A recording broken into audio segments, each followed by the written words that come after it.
Hello, class. My name is Nolan Tilches, and this is my presentation for my community health assessment and plan. I'm an MSN AGPC NP student at Herzing. This presentation is for the NSG 323 Community and Public Health Nursing class, and my professor is Professor Swiderski. Introduction slide. This PowerPoint details the culmination of my NSG 323 Community Health Project. We'll cover the following topics that outline the weekly assignments, which resulted in the final project paper and presentation. The definition of my community, windshield survey summary, community assessment data, community partners and resources, community health diagnosis and plan, and interventions of the community health plan. I will also cover the implementation of my community project. Community defined. So community is defined as, quote, a group of people with diverse characteristics who are linked by social ties, share common perspectives, and engage in joint action in geographical locations or settings. And that was from research by Nagel et al., 2021, paragraph 5. Given that communities are unique, social determinants of health, or SDOH, data can be utilized to better understand specific needs within a community. SDOH data includes the categories of economic stability, healthcare access and quality, education access and quality, neighborhood and built environment, and social and community context.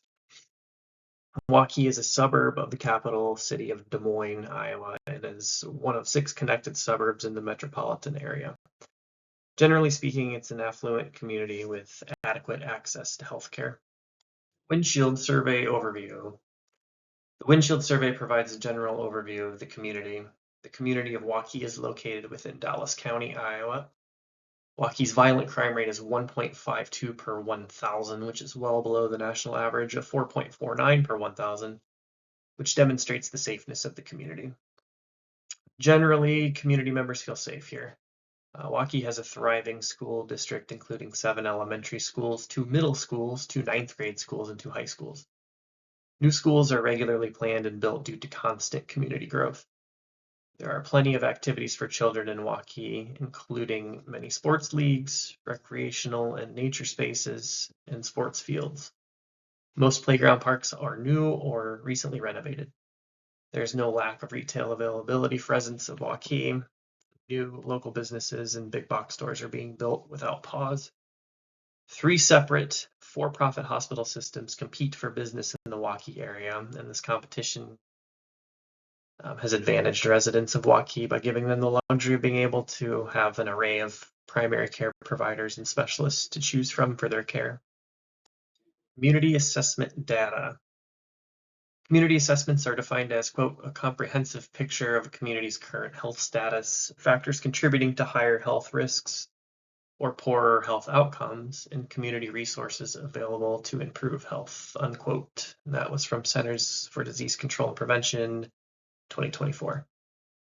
It's imperative to understand a community's composition prior to diagnosing its problems. Waukee has a population of 31,645 people, with 21.2% being under the age of 18 and 11.36% being over the age of 65. It's a predominantly white community, with 83.58% being white, 5.93% being Asian, and 4.82% being Black. Community assessment data continued. Vital statistics are a measure of morbidity and mortality. The communities of Waukee and Des Moines did not have vital statistics readily available. I was able to locate Iowa's vital statistics, though. Iowa's top causes of death mirror the national causes of death.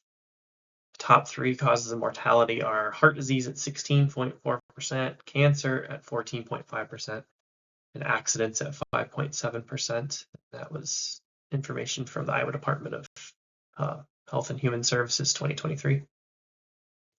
More community assessment data. While researching the community, data pertaining to low vaccination rates and high influenza transmissibility in Iowa and Waukee schools for the 2024-2025 influenza season were noted. Just 47.9 to 50.3% of Iowa children were vaccinated for the flu in the 2024-2025 season. Low pediatric vaccination rate may have contributed to the high transmissibility of the influenza, which caused the closure of 104 Iowa schools. Another contributing factor to this is that pediatric vaccination rates are seeing unprecedented levels of parental vaccine hesitancy. And that was from an article by Hill et al. 2024. Also revealed through the community assessment research was the startling trend of pediatric influenza-related deaths in Iowa for the 24-25 flu season. This graph depicts the percentage of all pediatric deaths and the percentage of deaths associated with the flu virus. It was pulled from the CDC website 2025. The 24-25 season showed an increase to 5% of all pediatric deaths being related to influenza versus just 2% the previous flu season. Community health diagnosis. Through community assessment, a public health need was identified. The need is the prevention of the spread of the influenza and other seasonal viral pathogens in our pediatric demographic. Risk for infection was chosen as an appropriate community health intervention.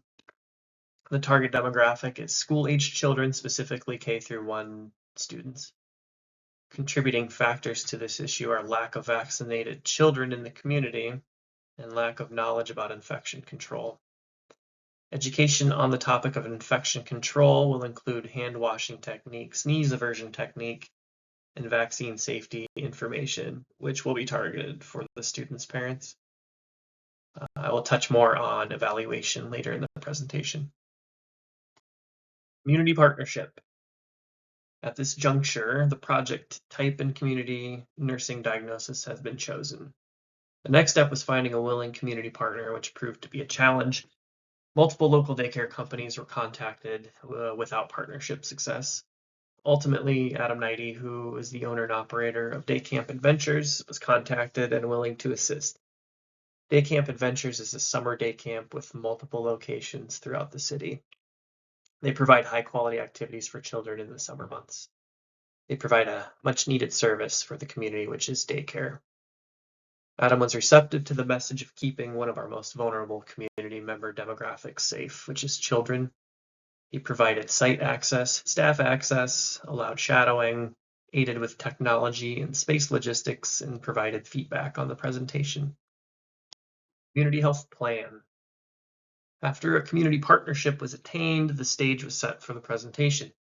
It was decided that the presentation would consist of younger children. Taking age into account, a PowerPoint presentation was created which focused on germ and infection control facts, hand washing technique, sneeze aversion technique, orientation to the glow germ and black light process, and a post-presentation Q&A. On presentation day, 15 K through 1 students were led to the presentation area where introductions were made. Children were then directed to the PowerPoint title slide, which is pictured on the top left area of this slide. An effort was made for the learning environment to be interactive and engaging.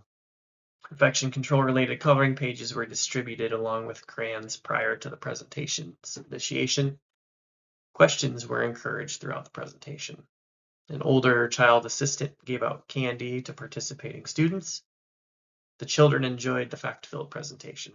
A vampire cape was acquired to correlate with the slide titled Sneeze Like a Vampire, which educated children on sneeze aversion technique. After the PowerPoint presentation, children partook in the glow germ test. They were excited to see their hands glowing under the black light and took the challenge to apply the knowledge they had just gained about hand washing seriously. The connection of glow germ representing real germs was reinforced multiple times. After the children were able to rid their hands of the glow germ, congratulations were made, and then the trifold brochures were presented to them with instructions to provide to their parents when they get home for the day. Implementation of community health plan continued. So this slide just shows a photo of my simple post-presentation evaluation sheet, which just had a smiley face for yes and a sad face for no, and it was read to the students. And they used their crayons to circle the correct answer, and they did really well with that. My table set up in the middle, and then this is myself with volunteer helped me get through the PowerPoint presentation and tossed candy to the kids that were participating. Evaluation of project and summary. This presentation was a success, evidenced by the project goals being met. Goal number 1 was that students would be able to demonstrate proper hand washing by the end of the presentation. All students were able to achieve this. Goal number 2 was for students to be able to demonstrate the best times to wash their hands by the end of the presentation. This was met, evidenced by the number of correct answers recorded on the Q&A forms. Evaluation of the long-term goal of children reporting one less illness in the 25-26 flu season will not be able to be measured until next summer when Day Camp Adventures reconvenes. Children and their parents will be asked about illness in the house at that time. And my final unofficial goal of the children having fun while learning was 100% met, indicated by their smiling, happy faces. It was a joy to work with Adam and the children of Day Camp Adventures. My hope is that this project will keep some vulnerable community members out of the hospital this fall and winter. Thank you for watching my presentation. Feel free to comment on Canvas with any feedback or questions. Thank you. And here is my reference slide. Thanks again.